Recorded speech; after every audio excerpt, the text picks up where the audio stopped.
اللہ اللہ اللہ اللہ۔ ایک سوال آیا ہے کہ پیدل حج کا سفر کرنا کیسا ہے؟ کیرلا کے کوئی صاحب پیدل حج پر گئے ہیں، کیا پیدل حج کرنا افضل ہے؟ اور پیدل حج کرنا زیادہ ثواب کا باعث ہے؟ یہ ایک سوال ہے جو اس وقت جو ہے زیادہ تر کیا جاتا ہے۔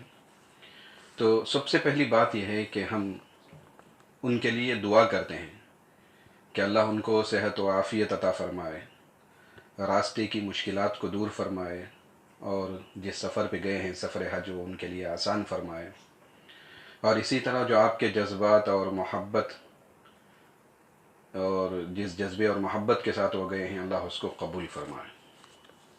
بہرحال تو یہ بات معلوم ہونی چاہیے کہ حج کا جو سفر ہوتا ہے وہ عشق اور محبت کا سفر ہے، ٹھیک ہے، اور ثواب کا دار و مدار نیت پر ہے، ثواب کا دار و مدار نیت پر ہے۔ بخاری شریف کی پہلی حدیث ہے انما الاعمال بالنیات وانما لکل امرئ ما نوی، کہ اعمال کا دار و مدار نیت پر ہوتا ہے، جیسی نیت ہوگی اس کے عمل پر ویسے ثواب دیا جائے گا۔ ہاں، تو سفر حج پہ جانا پیدل، اور اگر شہرت اور نام و نمود نہ ہو، کیا نہ ہو؟ شہرت اور نام و نمود مقصود نہ ہو تو یہ سفر کرنا جائز ہے، سمجھے؟ پیدل حج پہ جانا جائز ہے۔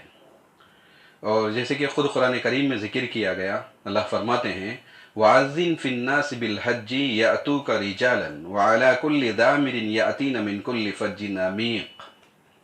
حضرت ابراہیم علیہ السلام کو اللہ تبارک و تعالی حکم دیتے ہیں کہ آپ اعلان کیجئے لوگوں میں حج کا، کہ لوگ آئیں گے رجالن، کیسے آئیں گے؟ پیادہ آئیں گے، پیدل آئیں گے، وعلی کل ضامر، اور ہر دبلی پتلی اونٹنیوں پر آئیں گے، یعنی سوار ہو کے آئیں گے، یاتین من کل فج عمیق، اور ہر دور دراز مقام سے وہ حج کے لیے آئیں گے، آپ اعلان کیجئے۔ تو اس میں جو الفاظ آئے ہیں رجالن کا لفظ آیا ہے، اور رجالن کے معنی کیا ہیں؟ پیدل لانا ہے، لہٰذا اس اعتبار سے پیدل حج پہ جانا جائز ہے۔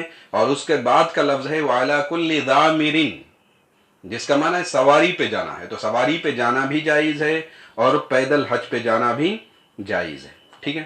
اور نیت کے اعتبار سے ثواب کی زیادتی اور کمی وہ ان کی نیت کے اعتبار سے، اور ان کی نیت وہ اللہ ہی جانتے ہیں، ہمیں تو حقیقت معلوم نہیں، نیت کے تعلق سے تو ہم نہیں جانتے، ہم بتا نہیں سکتے کہ بھائی ان کی نیت کیا ہے، آیا وہ شہرت کے لیے گئے ہیں یا وہ اللہ سے محبت کے اعتبار سے وہ بڑے شوق اور جذبے کے ساتھ گئے ہیں، یہ اللہ ہی جانتا ہے، اور لہٰذا ثواب کا دار و مدار اس نیت پر ہے۔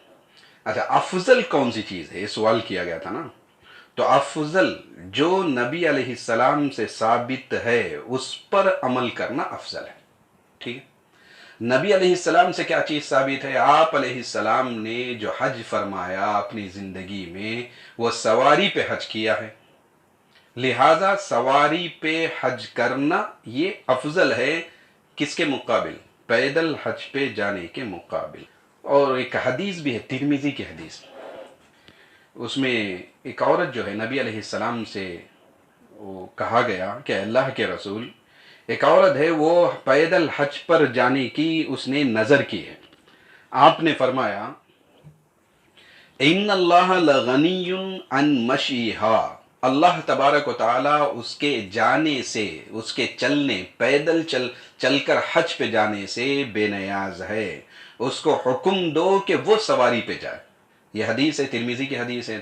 ایک اور حدیث آتی ہے کہ آدمی اپنے اوپر مشقت کو نہ ڈالے، حدیث کا بہت بڑا ذخیرہ ہے، ان حدیثوں میں اگر دیکھا جائے تو کئی حدیثیں ہمیں اس بات پہ دلالت کرتی ہیں کہ آدمی اپنے اوپر مشقت کو لازم نہ کرے، اس لیے کہ اسلام نے آسانی کو عطا فرمایا ہے، اسلام نے آسانی کو دیا ہے، لہٰذا جب آسان امور ممکن ہو تو خامخواہ کا جو تکلف ہے، جو مشکلات ہیں، وہ اس کو اپنے اوپر آدمی لازم نہ کرے۔ جیسے 3 صحابہ کے بارے میں آتا ہے کہ انہوں نے نیت کر لی، کسی نے کہا کہ میں جو ہے وہ کیا کروں گا، ہمیشہ کا روزہ رکھوں گا، کبھی افطار نہیں کروں گا، ہے نا. اور دوسرے صحابی نے انہوں نے نیت کر لی کہ میں جو ہے رات بھر سوؤں گا نہیں اور اللہ کی عبادت میں رات گزار دوں گا. اور کسی نے نیت کی کہ مجھے جو ہے وہ نکاح کرنا نہیں ہے، میں تو زندگی بھر ایسے ہی بغیر نکاح کے اللہ کی عبادت میں رہ جاؤں. جب نبی علیہ السلام کو پتہ چلا تو آپ نے اس سے منع فرمایا. تو آدمی اپنے اوپر مشقت کو ڈال لے، اس سے منع کیا گیا. ایک اور بخاری کی حدیث ہے، ام عائشہ رضی اللہ تعالیٰ عنہا سے مروی ہے، وہ فرماتی ہیں کہ ہمارے گھر میں ایک عورت تھی. نبی علیہ السلام آئے، داخل ہوئے اور پھر فرمایا کہ من ہذہ، یہ عورت کون ہے؟ تو قالت، ام عائشہ فرماتی ہیں، فلانۃ تذکر من صلاتها، یہ فلاں عورت ہے جس کی نمازوں کا چرچا ہے، یہ بہت زیادہ نمازیں پڑھنے والی. تو اللہ کے نبی نے فرمایا، ماں رہنے دو، علیکم بما تطیقون، تم پر وہ چیز ضروری ہے جس کی تم طاقت رکھتے ہو. فواللہ، قسم بخدا، لا یمل اللہ حتی تملوا، اللہ اس وقت تک ملال میں نہیں ڈالتے جب تک تم نہ ملال میں نہیں پڑھتے، ہے نا.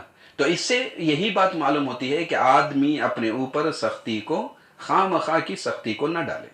تو بہرحال یہ بہت طویل راستہ ہے، اور جب آسانیاں ہمارے لیے میسر ہیں، ہوائی جہاز کے ذریعے سفر کیا جا سکتا ہے اور دوسرے امور جو ہے اختیار کیے جا سکتے ہیں، تو یہ خواہ مخواہ کی مشقت ڈالنا جو ہے یہ مناسب نہیں ہے. بہرحال جائز تو ہے، جائز ہونے میں کوئی کلام نہیں ہے، جائز ہے. افضل اگر دیکھا جائے تو سواری پہ جو ہے حج کرنا یہی افضل. اور اس کے ذیل میں ایک اور مسئلہ بھی ہم کو معلوم ہونا چاہیے. اور کیا مسئلہ ہے کہ دیکھو، کوئی آدمی حج کا ارادہ کر کے جاتا ہے، ایسا حاجی آدمی ہے، مکہ پہنچنے کے بعد، کہاں؟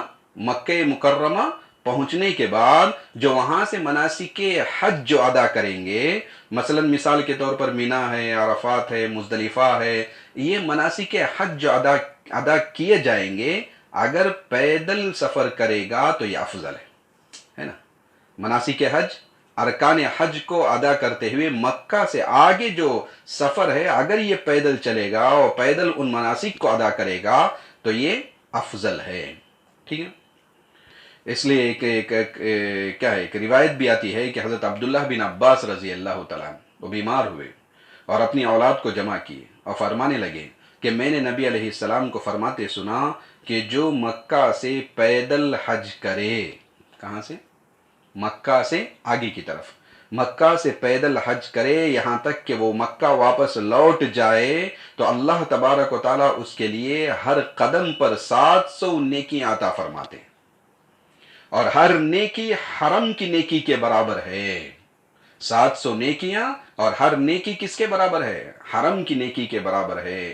ان سے دریافت کیا گیا کہ بھئی حرم کی نیکیاں کیا ہیں، حرم کی نیکیوں سے کیا مراد ہے؟ تو فرمایا ہر ایک نیکی کے بدلے 1,00,000 نیکی عطا کی جائے گی. ہر ایک نیکی کے عوض 1,00,000 نیکی عطا کی جائے گی. گویا کہ ہر قدم پر 7 کروڑ نیکیاں ملتی ہیں، ہے نا. لہٰذا اگر ہمیں ممکن ہو، حج پہ جانے والے حاجی حضرات اگر ان کے لیے ممکن ہو، طاقت ہو، تو وہ جو ارکان حج ہیں ان کو پیدل ادا کریں. ٹھیک ہے. اچھا بھائی، یہ جو کیرلا کے صاحب جو حج پہ گئے ہیں، ان کی نیت و ارادہ کو اللہ ہی جانتا ہے. لیکن ایک اور بات معلوم ہونی چاہیے کہ ان کی دیکھا دیکھی اگر دوسرا کوئی نکلے گا تو وہاں تو شہرت ہی مقصود ہوگی، نام و نمود ہی مقصود ہوگا. اور اگر شہرت و نام و نمود کے لیے کوئی حج پہ جاتا ہے، اگرچہ کہ مشقت برداشت کرتے ہوئے پیدل چل کر اگر وہ جائے گا تو بھی اس کا حج جو ہے وہ بیکار شمار کیا جائے گا. نام و نہ اس کی نیت برابر نہیں، ارادہ برابر نہیں. تو نیت و ارادہ برابر نہ ہونے کی وجہ سے ایسے آدمی کا حج جو ہے یہ بیکار جائے گا. سمجھ میں آ رہی بات؟